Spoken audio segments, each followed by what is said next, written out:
after what just happened in Lebanon and what continues to happen in Lebanon and Gaza, the ummah has reached a critical juncture. Something very special has happened, and I want to explain to you guys what that is, and you might not realize the extent to which it's happened.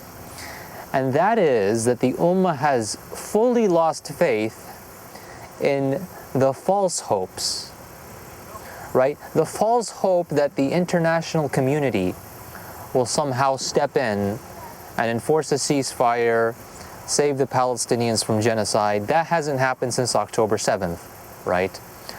The false hope that I guess few people still clinged on to, that the Arab governments are somehow going to step in and take their role as caretakers. It's almost funny to even associate them with that word, and step in and enforce peace in the region, right? Armies to Aqsa, not going to happen. And then basically the last remaining false hope was in this so-called axis of resistance, Iran, Hizbullah, and now, see, this is the critical juncture that I'm talking about. You can call it a silver lining that, you know, da'is, da'wah carriers like myself, one of the things that we struggle with is that because the ummah is in such a bad state, people get emotional. And when they get emotional, they like to tie their hopes. They desperately cling to any hope that there exists of a short-term solution. But now I think we're past that. This is why I call this critical. We are past the false hopes. The ummah by and large can now see past the false hopes out there. And hopefully that means we're ready to talk about what the actual solution is. And let me speak a little bit about America. America. 1776. 1776, America had her revolution. It was not just an independence movement. This is what people think. It's wrong. There's a great book by Bernard Bailyn called The Ideological Origins of the American Revolution. In it, he discusses the thesis of his book. It's a Pulitzer Prize-winning book. Excellent read. That the Americans were motivated by an ideological outlook on life which differed from the European feudal divine right of kings system. So in Europe, in feudal Europe, you had this idea that the kings were in power because they had the divine right from God, right? And that was the church that kind of conferred legitimacy onto the kings until, of course, the schism, the Protestants to stop doing that. But that concept, right, was there. The Americans believed in the divine right of man, the divine rights of man. Life, liberty, the pursuit of happiness, free speech, democracy, every citizen taking their role in their own destiny. This is what motivated the Americans, the founding fathers, the pioneers of the American Revolution. They learned all of these philosophies in the coffee houses of France, where philosophers were, drinking coffee and talking about these ideas. And there's a quote that the book begins with. And I think this quote is probably worth more than the rest of the book, even though the rest of the book is great, and then the rest of the book combined. It's a quote from John Adams. John Adams is one of the founding fathers. He was the second president of the American Revolution. Sorry, the second president of America after the Revolution. He said that the real work of the American Revolution was not 1776.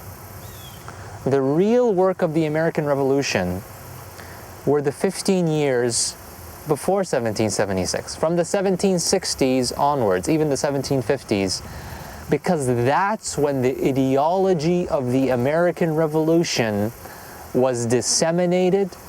The hearts and minds of the American public were coalesced onto a vision for America's future. That was the important work. After you had that, after you had ideological cohesion of a nation upon a specific direction, the rest was inevitable. 1776, the war, it was just a matter of fighting it at that point. But how was that initiated? Right? You had organized da'wah of kufr, da'wah of democracy, da'wah of liberalism. There were groups like the Sons of Liberty. The Sons of Liberty is a great movement to learn about because this was an era in American history where there were lots of pamphleteers that were kind of like writing each other back and forth. It was like the Twitter of their time or the YouTube of their time, where the literature, they were debating what direction this country should take. They were debating basically the old ideas versus the new ideas, and the Enlightenment versus pre-Enlightenment ideas, and the hearts and minds were one in a specific direction by the Sons of Liberty and related movements. There was even Daughters of Liberty for the Muslim sisters out there to be inspired. But now some of you might be asking me, hold on, Abu Ibrahim, why are we talking about the American Revolution? I kind of just jumped to that randomly, right? And after all, shouldn't our example be of the Prophet ﷺ, right? Why does our example, when it comes to revival, when it comes to, I hope you guys have gotten the analogy, when it comes to ideologically coalescing and uniting the Muslims on the Islamic ideology, on the Islamic outlook towards life politically, so that our allegiance is no longer to nation states, is no longer to taghut ideologies, it's no longer to Western ideologies, it's no longer to our tribes or our colors or anything else except for our creed, which is Islam. Not your sect, not your allegiance is not to Salafiyya, your allegiance is not to Ash'ariyya, your allegiance is not to Hanafiyya, your allegiance is to Islam and the Muslimin and Allah, right? This is supposed to be simple. And again, you might ask me, why not go and talk about the Seerah? And I should, and we should. But the problem is, when I speak about the Seerah, I'm going to get a bunch of commenters saying, oh, well, you needed a prophet to do that. It was the prophet. We can't be like the prophet, alayhi salatu wassalam. The prophet, cannot be compared to our times or to our plight because, he had revelation, he had miracles, right? So this is the kind of, unfortunately, the kind of intellectual obstacle that you run into when you rightfully try to place the Seerah as a manifesto.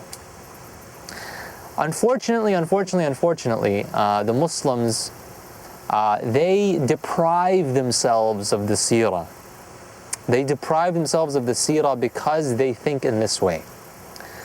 They turn the Seerah into more of like a bedtime story or a fairy tale, when really the Seerah needs to be a blueprint, a manifesto for change, because it really happened.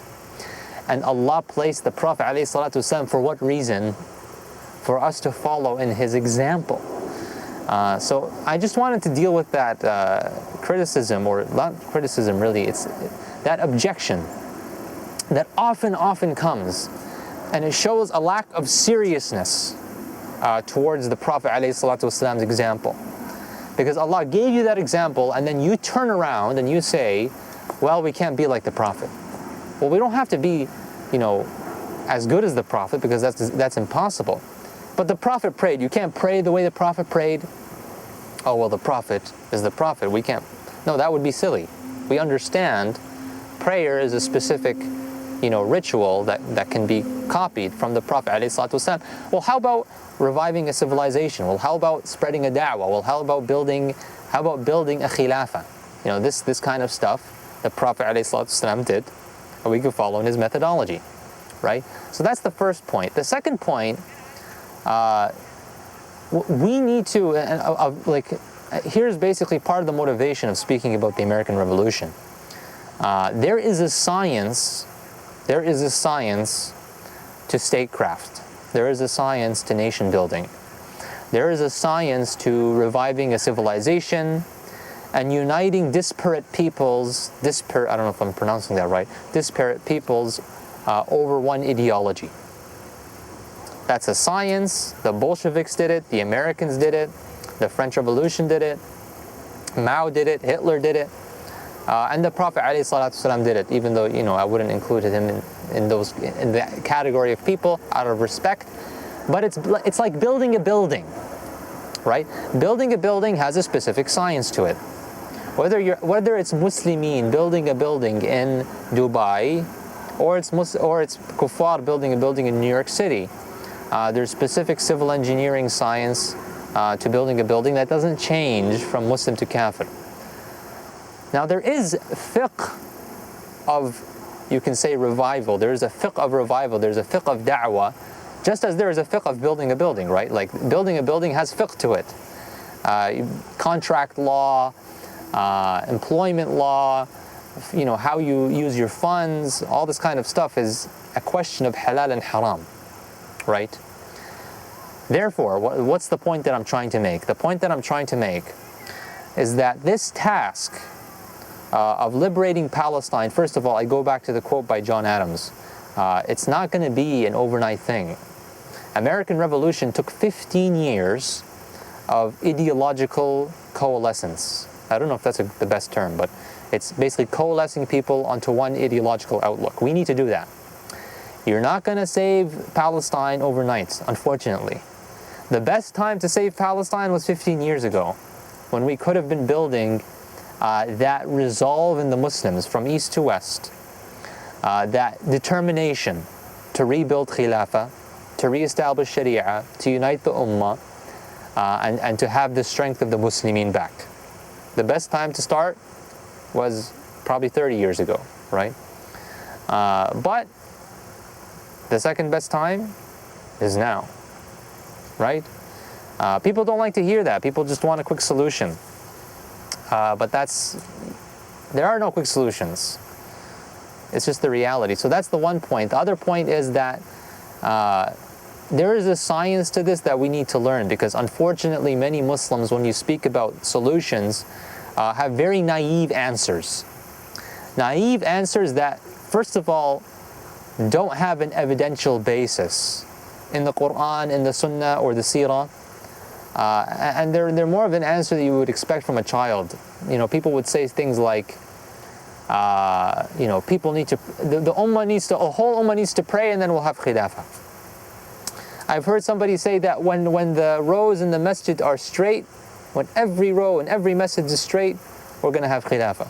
Very silly answers. People this is the kind of silliness that happens when you don't understand how something works in reality, right? Like I said, there's a science to this. There's a cause and effect, right? And just like building a building has a science to it. So we follow the methodology of the Prophet ﷺ, which was changing hearts and minds. That started day one in Mecca. And it has a specific way to it, and it has a specific red lines that you don't cross. Like, you don't compromise, you don't hide any bit of the truth, in the name of wisdom. That's a whole discussion, right? The fiqh of da'wah. That's the fiqh of da'wah.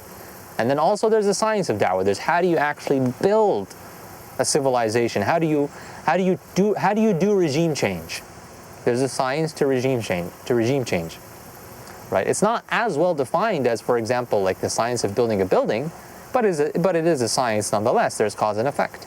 Human systems are more complicated than material systems at the end of the day, right?